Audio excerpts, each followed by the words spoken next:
Hey guys, welcome to Make You Remarkable, a brand new podcast brought to you by Oconee State Bank. I'm your host, JT Tomlin, and on this podcast, we're going to be talking all things leadership, entrepreneurship, and personal development. Our goal is to ignite purpose and inspire passion in our listeners by asking them the question, how will you make you remarkable? We'll be interviewing local legends, business owners, and leaders within our communities and asking them about their road to success. Like, what kind of steps did they take to get where they are now? What does it mean to be a leader? And how can I lead my team? As well as what kind of mark they've made and what kind of mark they hope to leave in the future. This is going to be an amazing podcast, and we cannot wait for you to listen to it. So make sure you subscribe on your favorite podcasting app and follow us on social media at Oconee State Bank for more information. Hello, guys. We're back with Make You Remarkable podcast. Today we have myself, Casey, and Deesha. We're normally behind the cameras, so we're excited to be in front of the cameras this time. But today we're with Laura Whitaker, and Laura has a good bit of accolades, including being awarded 40 under 40 by the Atlanta Business Chronicle. Has been recognized on the Bulldog 100 list, and one of her favorite parts of her jobs is getting hugs by all the kids at ESP.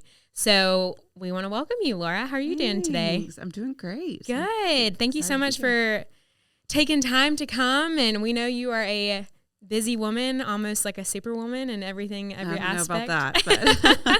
But. So we want to start from the beginning. Did you always know kind of like what you wanted to do when you grew up? I mean, you're a great leader and very successful, and start with how you kind of landed where you are. I definitely didn't see myself as a CEO. I think I like every little girl, wanted to be a doctor or a teacher or something like that. And, growing up, I grew up in Atlanta and suburbs of Atlanta. My family just was very philanthropic with their time. It was a part of who our family was. There were people that lived with us at different times, very non-traditional in how there were different people that looked different than us around the dinner table. My parents served on boards of directors, and we served as a family. And so I knew I wanted to do something, but I figured it would be something in teaching. My parents were on the board of an adoption agency, and many of the families around us adopted kids with special needs. So I was familiar with individuals with special needs and always felt a draw towards them. But it definitely, my upbringing and now me as a mom, I always remember like what you do today is what your kids will one day display. And it definitely planted seeds in my heart to like want to have my community be more than just something I serve once a month or something like that. It was very, in and out of our family rhythm of who we were. So I went to the University of Georgia and did what 30,000 students do, drive from Atlanta down 316 and go to the University of Georgia. And that is where I entered into the world of ESP and fell in love with the job and the place that I still have today. Awesome. And that was like very much so like you were kind of tossed into it, right? Like you started volunteering, and then like you were, at a young time or young age, you assumed a bigger role, correct? Absolutely. Yeah. So I started volunteering. It was a friend of mine that introduced me to ESP. It was very small at the time, around 45 to 50 kids that we were serving, children and young adults with developmental disabilities. And so I drove Athens girl coming from Atlanta, drove from Atlanta to Watkinsville, the home of Oconee State Bank, and I passed cows and chickens and all the things. I'm like, where am I going? And walked into this small little 1,200 square foot building and absolutely was captivated by this place where kids weren't defined by their disabilities, and it was almost as if their disability kind of melted away and they were treated for who they were instead of for who they weren't.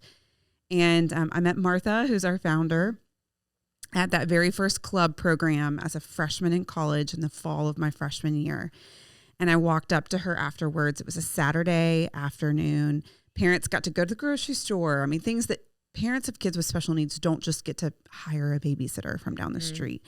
But they got to drop their kids at ESP for a couple hours and go do what they needed to do and get a little bit of respite. And so at the very end, I loved it. It was crazy and wild and fun. And I went up to her at the very end and she said, I said, what can I do to help? And that remains my favorite question. Everybody on our team, my children know it's not, can I help? It's how can I help?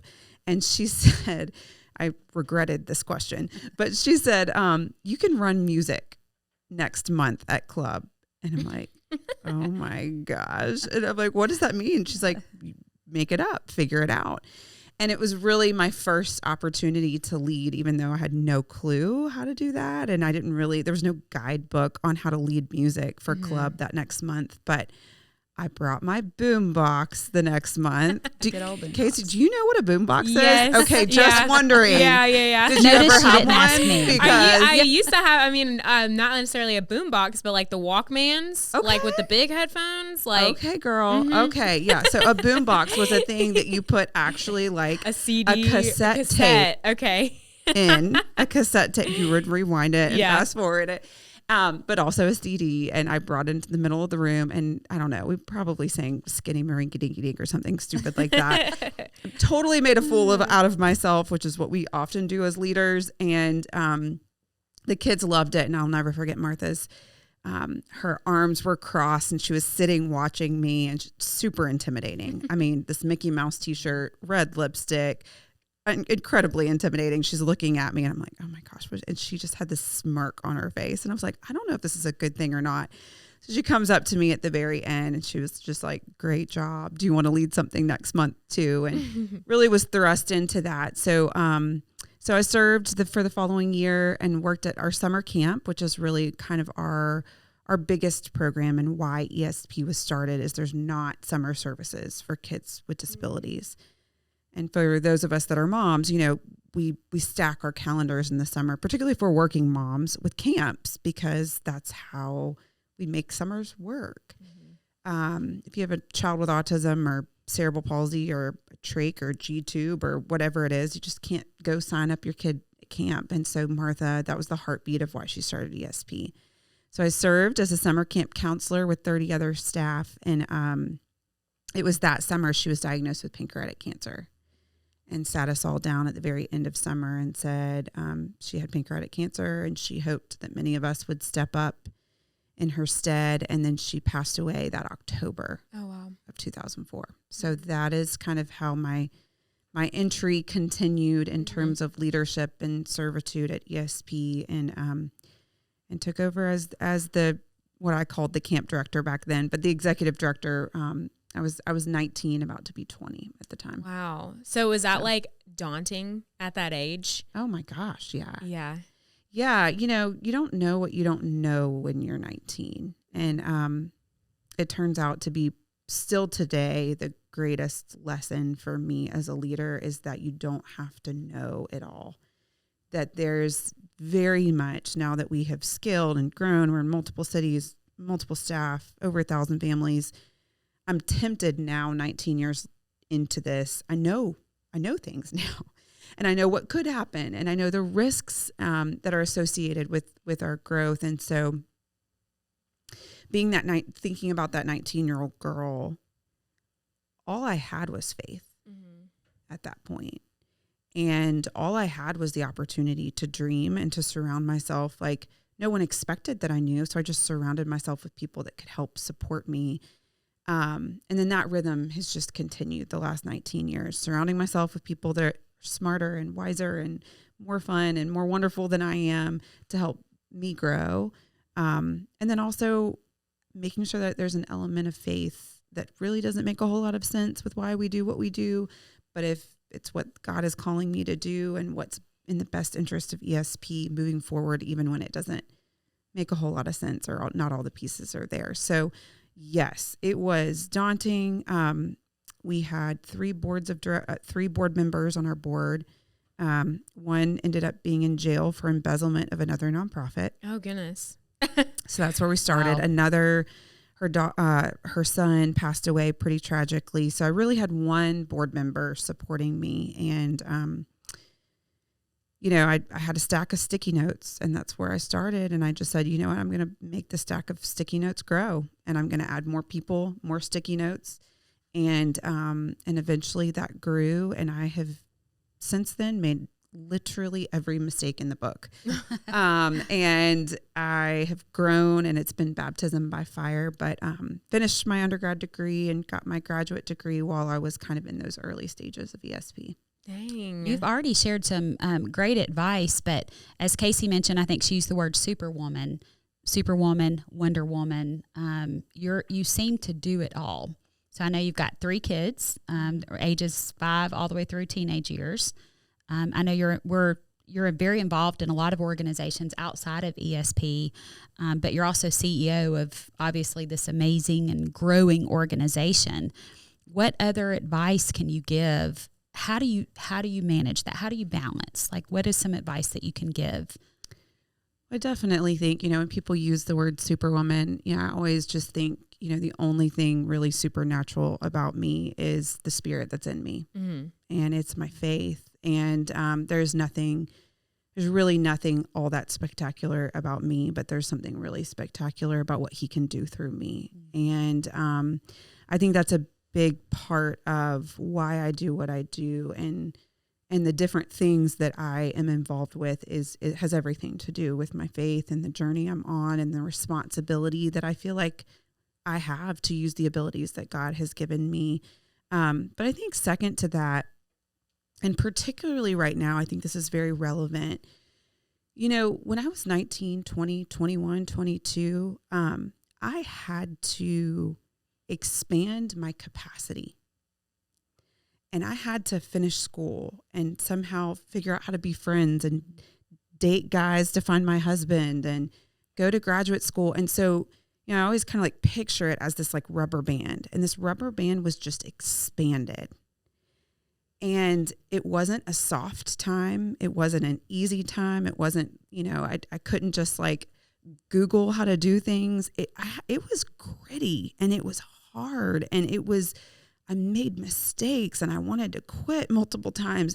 And it built this rubber band so wide that I think now later on in life, with 3 kids and a husband and a church and a growing, thriving organization and many more staff, it's like that band is still wide, mm-hmm. right? Like my capacity grew, the shell of who I am grew when I was young. And I think right now, like, we live in a really soft world, mm-hmm. That's not super resilient and doesn't push through really hard things. We tend to lean back whenever things are hard instead of lean forward and grow our capacity. And so I think I'm very thankful for that. I'm thankful that I learned what my capacity was at that time, because it has carried through and given me the opportunity to continue to serve many years later. That's great. Hearing you talk about, at one point you wanted to give up. I've heard you talk about there was a pivotal time in your history with ESP where you thought about stepping away. Can you share a little bit about that? Tell us what that looked like and how you overcame that. Yeah, man, there's been a lot of times actually. And I think if you're not wanting to step away, you're probably not doing something big and bold enough.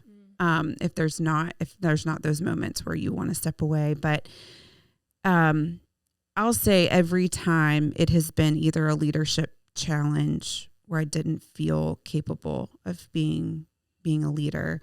And Joseph, my husband, has been the reason I have always turned back around. He reminds me who I am and whose I belong to. And he's like, nope. Kind of turns me back around. I hear you, but until God leads you somewhere else, you're here. He's going to give you the resources that you need. The one big time that I was really, really wrestling, it was 2020, and gosh, it was 3 years ago, but it feels like yesterday. Yeah. Particularly for those of us that were in leadership positions, because it was a lose-lose situation.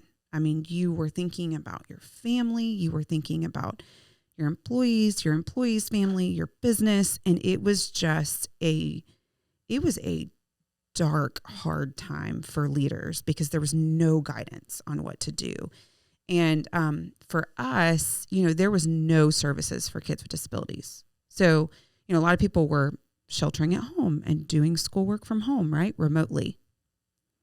You have a child with severe autism, not going to sit in front of a screen and do schoolwork, right? So you have these parents, many of them grandparents or single parents, that are trying to take care of their children, work jobs, can't get medication, diapers, formula, things like that. And so ESP had no choice but to stay open. And so we did. And we delivered meals and delivered supplies and did emergency respite. We did parking lot parades where families came through and kept their windows up, and we had signs that said, "We love you and you're not alone," and all these things. And it was a time we knew we had to just stand up. And it was like right after that, we ended up having camp in 5 different locations, and I was just exhausted. I was like, I don't know if I can keep doing it. Like, for my family, I don't know if I can keep doing it. I don't know what I'll do, but I just don't. And then also, like, the other part of it is, when does ESP need me to leave? Like, I'm very self-aware and recognizing, like, I've been there for 19 years. There is going to be a time where ESP is going to need a different leader. And so I was wrestling kind of with those two things. And we had implemented this sabbatical policy at ESP, which I highly recommend for any business that can do this for retention, for well-being. And after 5 full-time years at ESP, you get a 3-week paid time off. And that was really the time that it switched for me. I was going on a journey to figure out, is it Laura's time to step away? What does my family need? I wanted to listen to God and not listen to the world. And politics were so tumultuous at that time, and leadership was so hard at that time. And so I needed to kind of get away from all of that and be able to really be in tune with what God felt was best, not only for me, but for ESP. And that's when things kind of turned for me. That's great. And that's interesting. Like, we probably sat there at the beginning of the pandemic and we're like, oh yeah, we're going to get to work from home. And, it didn't, at the very beginning, everybody thought it was going to be the 2-week thing or something. And you're probably scrambling in your mind, like, oh my goodness. Like, if you don't interact with somebody who has a disability on a daily basis, that probably didn't even cross your mind. And so from your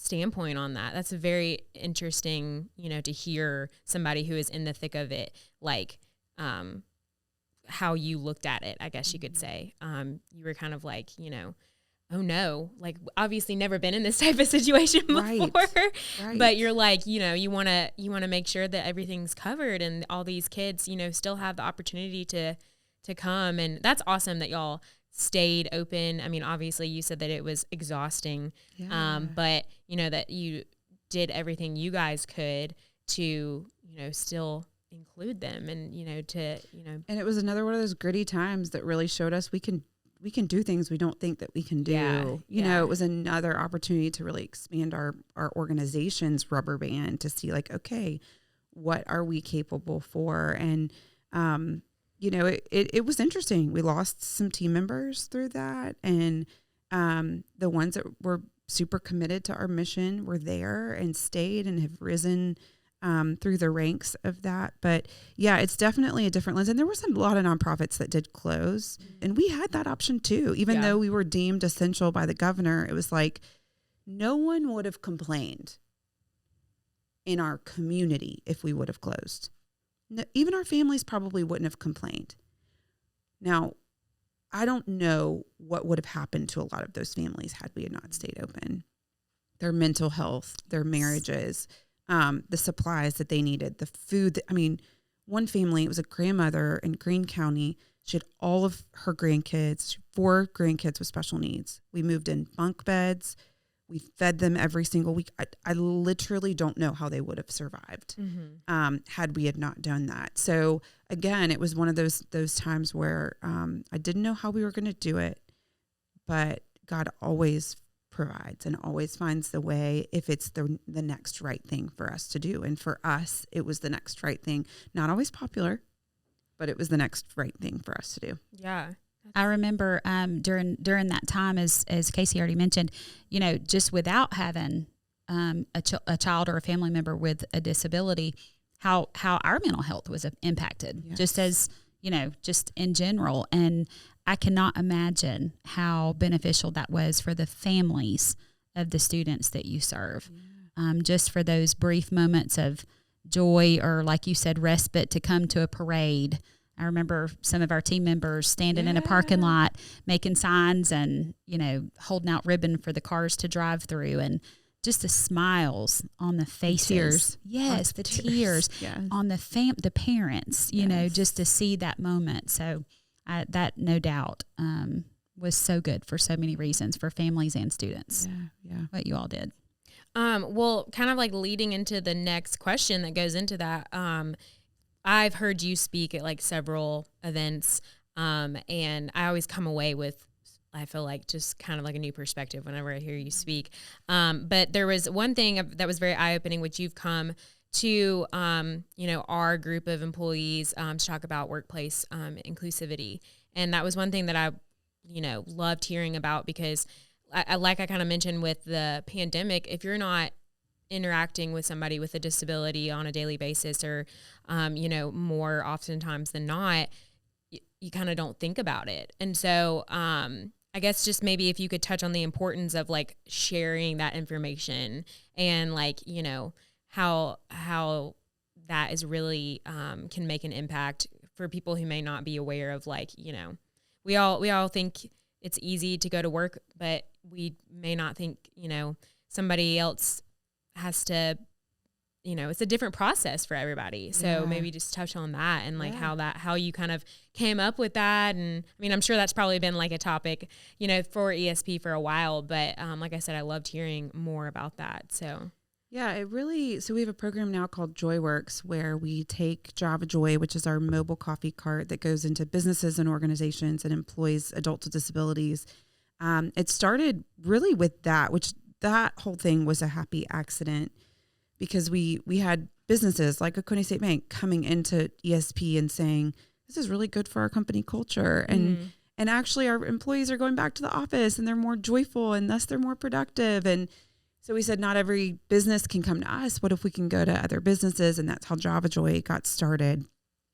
And then Java Joy was going into all these businesses, and we were having business owners tell us, we love having Java Joy here. We need more education around that. And then, of course, a lot of DE&I initiatives, and now we've added belonging to that. And so there's really kind of this drive in company culture to think about diversity, and we're just starting to scratch the surface to talk about, and in the world of DE&I, to talk about diversity as it relates to neurodiversity and as it relates to disability. And Java Joy and ESP have a space in that, because we've done it well and we've seen it done well. And so that's really how JoyWorks came about, was coming into businesses and organizations. And, you know, the thing that I really love to talk about is the neuroscience behind it. So if you remember when you're in school, or if I go to a company that's 100 people, and I have, you know, let's say they're ranging 30 to 60 years old. And if I ask people, you know, raise your hand if you have a memory of walking into school as a kindergartner with your little backpack and your little like lunchbox, and you're walking into school and the little yellow bus pulls up and you go to your classroom, and where did the kid with special needs go? He went to another classroom. Maybe it was the back classroom. Maybe it was the classroom, the trailer in the back. Maybe he would join you for lunch, maybe not. Inclusivity looks different in schools now, but it didn't for the 30 to 60-year-olds. And so we have this gap where our children are growing up in this inclusive, much more inclusive than we grew up, environment, where they're talking about belonging and they're talking about disability, and then they go home and you have these parents who desire to be inclusive. I believe we all desire and want people to belong. But we still are that little kid who's 5, walking in with our backpack and our lunchbox, watching the kids with special needs go to another place. And what did that communicate to our brains? It communicated to our brains that there's a reason that they're separate. There's something scary about them. There's something different about them. And so what we have to do, and what I love, and you can tell that I'm passionate about talking about it, is we have to rewire our brains. We have to build new neural cycles that tell us it's okay and it's good. And when I go hug someone that's in a wheelchair, how do I do that? Oh, once I do it once and it was fun and it was positive, I might want to get closer to them or touch them. Or maybe I'm talking to someone with autism and they're flapping their hands and it's weird and I don't know what to do. And what if I say something that offends them? And then with Java Joy, I go and I engage and I have a positive experience and I get a great cup of coffee. It actually is changing my brain, and it's rewiring that neural cycle that we built when we were 5 years old and we separated our ways. And that is what's neat about watching companies begin to change. You can talk about DE&I all day long. You can put it in your bylaws, put it in all your processes and procedures, make rules about it. But until people's brains are changed, until they experience diversity, they're not going to change it in their day-to-day life. And that's where Java Joy gets to come in and automatically let people experience it. And that's what I have fun watching happen. We get to employ adults with disabilities, but also talk about neurodiversity at the same time. So touching more on Java Joy, I love where it's gone. It's so cool to see how it's grown. And now y'all have like a brick and mortar location, correct? We do. So we have 2 locations. Okay. We've got 3 different cities. So we're mobile in Rome, in Atlanta, and then here in Athens. But we've got a training center at Oconee, Piedmont. So anytime you go into the Oconee, Piedmont hospital location, you can find Java Joy in there Monday through Friday, and that is our training center. So any of our new Joyristas that we want to train, they all go through a training program there. It's also great for some of our friends that like more consistency. And so it's worked really well for some of our Joyristas. And then we have a permanent cart in the Mercedes-Benz Stadium. Oh, whoa. So that is cool. kind of our permanent location for our Atlanta Joyristas. Awesome. So any given Falcons game or Atlanta United game, you can find us in section 116. It's a lot of fun. It gives a really great opportunity for our Joyristas to get to see and experience a lot of different people, for a lot of people to get to see and experience them. It's a great brand opportunity for us. We're about to start serving our cookie dough, which is called Dough Much Joy. And cool. We've got it here in Athens. It's our partnership with Alumni Cookie Dough, which was founded here and is franchising in many different locations. But it is the best cookie dough you will ever put in your mouth. It's this Java chocolate sea salt caramel mix, and it is delicious. Oh my goodness. So we're gonna have that in ice cream cones in the Mercedes-Benz Stadium, which will be really fun. Is it going to be available at the alumni here too? Or Yes, yeah. So it's not at the alumni location, but it's at Piedmont. Oh, so you can get it at Piedmont, Love and then you it. can also order it. If your company has Java Joy out, we can bring They'll have that for sale. Yeah, we'll bring it for sale. Yeah. Ooh, That is so great. my wheels are spinning. We're I going to have to know. get them. I know. Cookie dough is so good, Yeah. especially like 3 p.m. a cup of coffee and then a little hits the 3 spot. ounce cookie dough. Wow. Love it. Dream. Well, Java Joy is a beautiful way to shine a light on the beautiful people that work with Java Joy and serve with disabilities. I know personally we've had them come out a good bit, and they have the best hugs, the best coffee, but the best hugs too. Yes. So, but talking a little bit more in terms of Java Joy, you have been involved and spearheaded a lot of major projects for ESP, including, I think it was the after school program. You facilitated building the new facility. That was a huge undertaking. Launching the Miracle League, that's been a recent thing. How do you think these projects have marked our community and the lives of the individuals with ESP? We talk a lot about, making a mark at Oconee State Bank and the name of the podcast, but how would you say these projects have made their own mark? Pretty much anything ESP does, the very end of our mission statement. So I always say after the comma. That's like an after the comma moment. And when I say that, it means Our mission statement, we exist to create transformative experiences for people with disabilities and their families, comma, changing communities for the better. And so any initiative that we're doing, whether it's Java Joy or these new facilities like Miracle League that you talked about, we now have a universally designed playground where kids with and without disabilities get to play on a playground together. And what we know about research is that kids will not only play together on that playground, if there's no barrier to play, similar to what we were talking about with Java Joy and adults, now take that to a 3-year-old, and you have a 3-year-old without a disability playing alongside a 3-year-old who's in a wheelchair. If there's no barrier to their play on that playground, they're going to build that positive neural connection, and they're going to feel more comfortable. And thus, research shows us that they'll continue to include and play with kids with disabilities throughout the trajectory of their life. So what does that do to a community? How does that mark a community? Well, it means that our kids are going into their schools and into their churches, and they're going to be more included because they played together on that playground, or they were a buddy on the Miracle League field. And so really everything that we do has that intention that is not only serving the individual with a disability and their family, which, remember, not all people are born with disabilities. We have people who have had children that have had serious illnesses that were typical and then have brain damage because of that. And thank goodness that they had ESP to send their child to. But not only are we serving those families are so important to us. They're why we do what we do. But we believe that comma and everything after the comma is just as important, because we believe that people with disabilities are here to give and serve and change the lives of those without disabilities. And so all of the things that we've done, Miracle League is so much fun to watch. If you haven't been to a Miracle League game, so Miracle League is something there's 300 leagues throughout the country. Oh my goodness. Wow. Didn't realize that. And we didn't have one in our community. Yeah. And that's a really cool story in and of itself. It's founded in Atlanta and Covington. And one of the team members that works for them moved to Oconee County and started praying that there would be somebody in this community that would step up and put a Miracle League here in our community. Literally 3 days later, I email her. Oh my gosh. Wow, that is. And she called me and was like, "We just moved to Watkinsville. I can't believe this. I started praying about it. I kind of found out about it through a weird way." Anyway, all that to say, it was a journey. It was hard.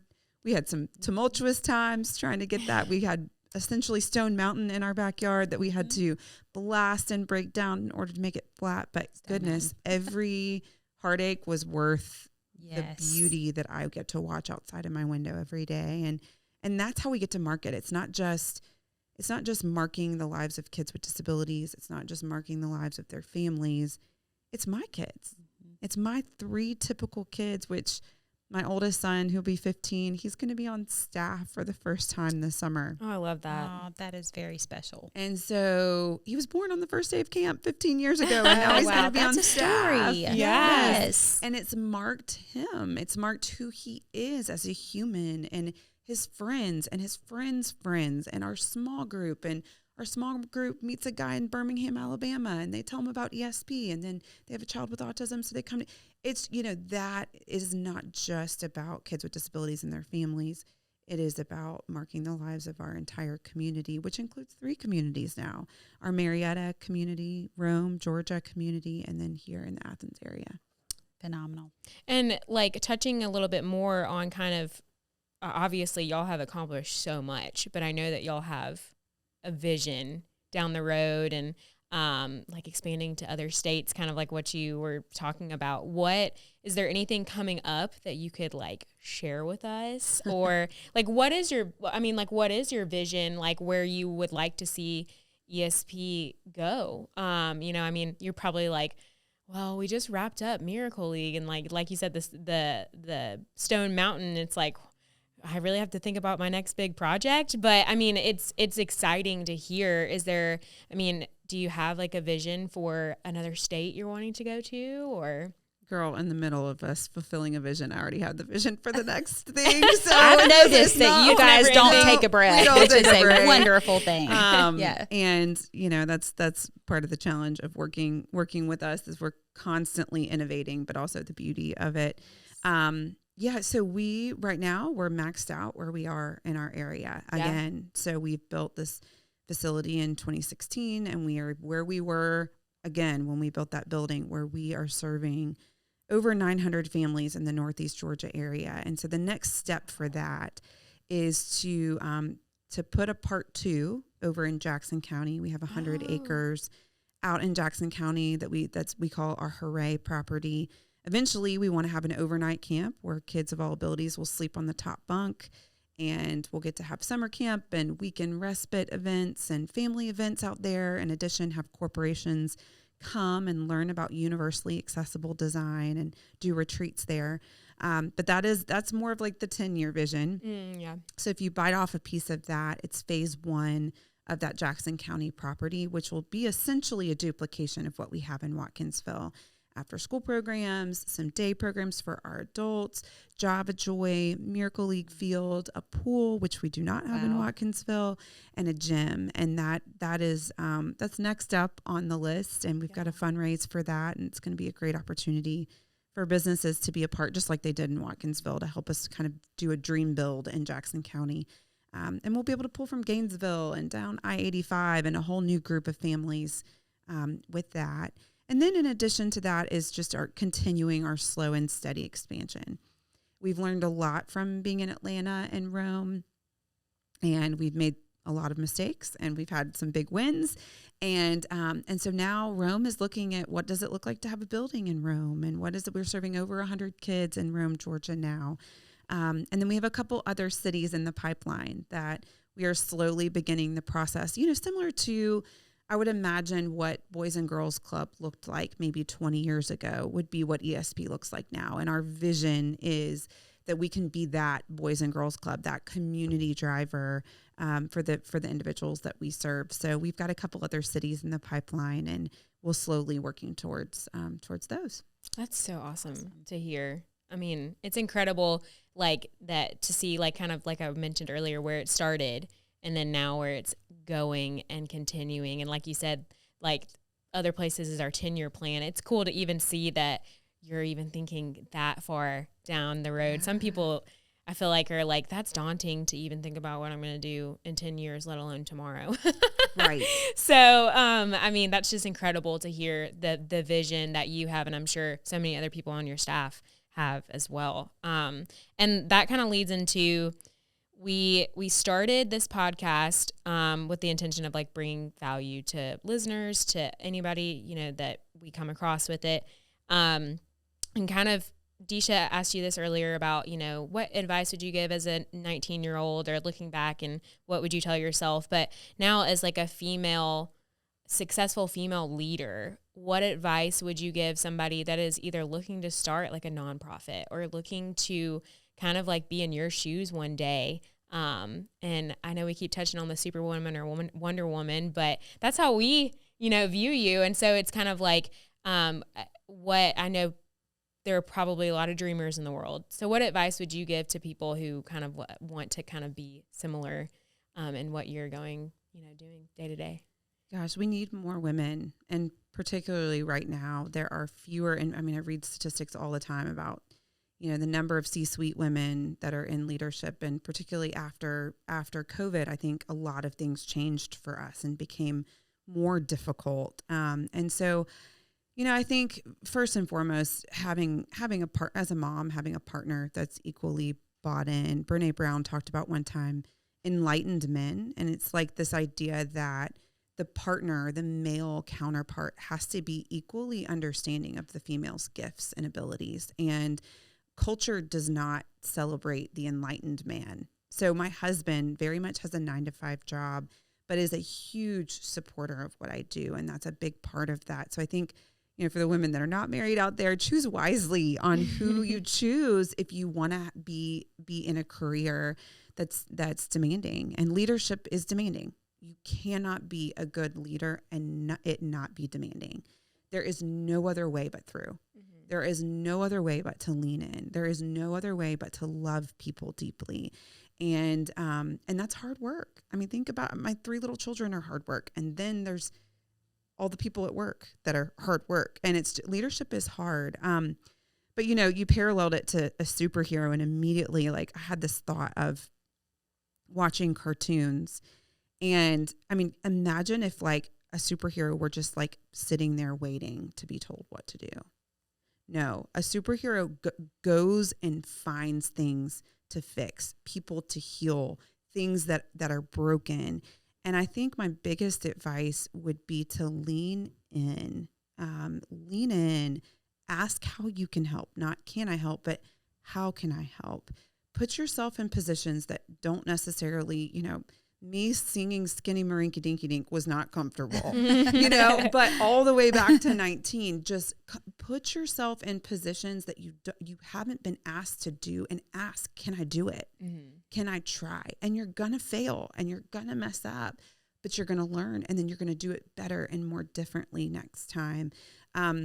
Look for holes and fill them. Look for problems, find solutions. Be a problem solver, be intellectually curious, not just curious about the things because it has your best interest. Be just curious. Ask why. Why do we do that? In doing so, you learn so much more. But for me, it kind of happened that way, and I just had to be curious, and I had to be gritty, and I had to love people deeply. But I think it's given me a rhythm of who I am, and the fabric of who I am that I'm very thankful for, from the beginning. And so, I want to see other women rise up, but get ready. It's hard. Yeah. You can't be soft, and you can't lean back, and it's not comfortable. And we're in a comfort crisis right now, and women want to have the job, have the title. When I was building construction projects, you better believe I was at home studying the construction terminology because I wanted to walk into the room with a bunch of males and know what I was talking about. Mm-hmm. You have to do the work, and you have to be willing to lean in and do the work. And it's not comfortable, but man, it's a lot of fun. And using the abilities that God has given you, I believe he maximizes those abilities, and he grows them, and he allows them to serve and benefit others if you're willing to lean in. Yeah, that's powerful. Mm-hmm. Just off the top of my head, I'm thinking of, and you and your role and how you are making a mark in your own right. What would you say if you had to pick your top 3 daily habits, what would you say those are? What's something that you can share with our listeners in terms of a success-oriented person, how you put those pieces together? What are 3 daily habits that you say you have? Okay, I'm just going to say the 3 that come to my mind. First and foremost, I wake up every morning and I read my Bible. And it may sometimes only be 5 minutes, and it may be 20 minutes, but it is a quiet time for me to connect and remember what my truth is and what I believe, kind of get rid of the rest of the world and focus on what I believe. And I think that's really important. Secondly, I do exercise most mornings. And everything from Fit Body Boot Camp to sometimes it's Orange Theory, sometimes it's at home. But I really have found that in terms of resiliency, I'm not going to get sick all the time. If I'm going to be, you can learn a lot from exercising, and you learn a lot about yourself and about others through exercising and resiliency. And the third would be probably a habit that we have in our home. I really believe what you focus on is really important. So every night at dinner, even if, sometimes I'm traveling and I'll call in for this part, but we do what we call Joy Junkin' Jesus. And it is an opportunity for our family to be around the table, or maybe on the phone or FaceTime or whatever it is. And it's an opportunity for us to look at what is the joy in our life? What did we see that was joyful? Which, by the way, is self-fulfilling, because if you are looking for joy, you will find it. And if you know you're going to report on joy later on in the day, your kids will find it. What's junky? Being vulnerable and honest about things that happen in your day, and also being able to kind of like say it and let it go. And then, how was Jesus displayed in your life? Did you display Jesus, or was Jesus displayed in your life? And again, you look for it. You look for Jesus. And I think that mental habit has given our family a point of connection, even if we're going 10 different directions. It's really helped me to be grounding and choose to think about the things that I want to think about. as opposed to all the things I'm tempted to. And then it's given our family a really beautiful cadence to stay connected. I feel like that's it. I bet you sit down and think to yourself, so what is my oldest going to say? And then what is my youngest going to say? Totally. It's so like cute different. too. Even when they were 2, I mean, my little 2-year-old he would oftentimes mix up the joy, junk, and Jesus. So his junk would be his joy, and that wouldn't totally make sense. Life. Yeah. But it's amazing what a 2-year-old, I mean, just by watching his siblings, it's amazing to see what they can actually find in their day. And it's beautiful because sometimes it's about you, and, sometimes even the junk, not so beautiful, but sometimes the junk is about me too. But the kids will brag on us or thank us for dinner or things like that. And it really is, it's a beautiful time in our family and something I will treasure in my heart. When they're old and gone from my nest, those are moments that I'll treasure for sure. And what a great thing, because you are building them to look for those things. So even at a young age, you're for the rest of their life, they're gonna look for those things in their day. I love that. Yeah, that's so cool. I honestly want to implement that myself. Well, we have we have what high-low around our dinner table, but joy, junk, and Jesus sounds a lot better. There you go. Steal it. So many of our friends have done it, and it's really cool now. In our small group, a lot of times when the families will get together, we all do joy, junk, and Jesus together because now all their families have implemented it, and the kids have a language, a cadence and language for that. So steal it. Love it. We're just gonna wrap up a few more questions, but when we first reached out to you, we're always curious. So the name of our podcast obviously is Make Your Remarkable. What does making your remarkable, or what does remarkable mean to you? Being remarkable, presenting it. What does that word mean to you? I always think about the first thing I think is when you say something is remarkable, it's obviously different. Right. It stands apart. It's not the same for you to actually use that word. But when I think mark, I think just like a watermark. And I think about when I interact with people or when others interact with me, what was left behind? What was the mark that was left behind, or the seal that was left behind, or the exchange that was left behind? And so to me, that's kind of what making your mark or remarkable means is you're leaving a little for better or for worse, right? I mean, it could be not a good thing, but how you are interacting with others or how your brand interacts with others, is it remarkable? How does it mark people's lives and change people's lives for the better? Yeah, I love that. Everybody has such different spin on that. Yeah. So it's so interesting to hear. Especially when our team kind of came up with the name, I was thinking to myself, there's probably going to be a lot of different answers. So it's just cool to hear about that. But we want to give you the opportunity to plug ESP. So how could, if a family's looking to get involved, whether it's volunteering or being in the programs, how does somebody go about doing that? So all of our information is on our website and our Instagram, and that's espyouandme.org. All spelled out, espyouandme.org. And then our Instagram is esp_Inc. And all of our information is there. If you're a new family, you can choose the new family tab. We do a new family meeting with every single one of our families, whether it's on Zoom or in person. We go through all the different menu of things that we do and welcome you into our ESP family. So they can check that out.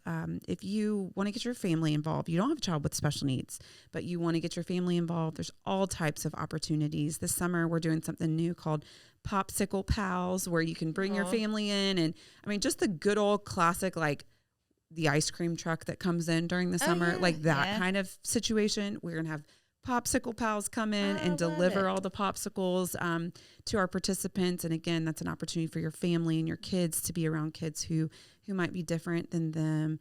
And you can check out our website as well. There's all types of volunteer information. There's donation information, which is how we breathe. That's our oxygen with how we serve our mission and fulfill our mission every day is through donations and corporate partnerships and grants. And then obviously there's all kinds of information. We'd love for you to follow us on Instagram and watch what we do. And hopefully that'll help continue to change your perspectives on how to interact with people with disabilities as well. Yeah. And I've even, a lot of our team members, including myself, like I've had a chance to volunteer at the family dinners. And it's just so cool to, not having much experience with ESP previously, to come in, get to be involved and interact with the families that, you know, are there daily. So, Laura, real quickly, give a quick plug for Big Hearts. I know that's a big venture each it year. is not in the near future, but it is coming up because we sell tables fast. Yeah. So if you want to be a part of Big Hearts is coming up. We typically are sold out at the end of November. I think we had 1,500 people at the gala. Wow. We've got a talent show at Athens Church, and then the gala on February 10th. And it's the place to be that night. But Absolutely. I can tell you, it's not just because it's fun to put on a tuxedo or a ball gown. It's because your heart will grow 3 times bigger while you're there. So definitely check out our website. If you want to grab a table or some tickets, or your business wants to sponsor, we'd love to have you. Yeah. Well, we really appreciate the time that you've taken to talk about your story, talk about ESP, and just like where you've come and been and everywhere you're going. So thank you again. It was really such a positive and, you know, great interaction, and to see your passion is awesome. So Absolutely. Thank you for We having me. It's an appreciate you. honor. yeah. We're excited for the future for you guys.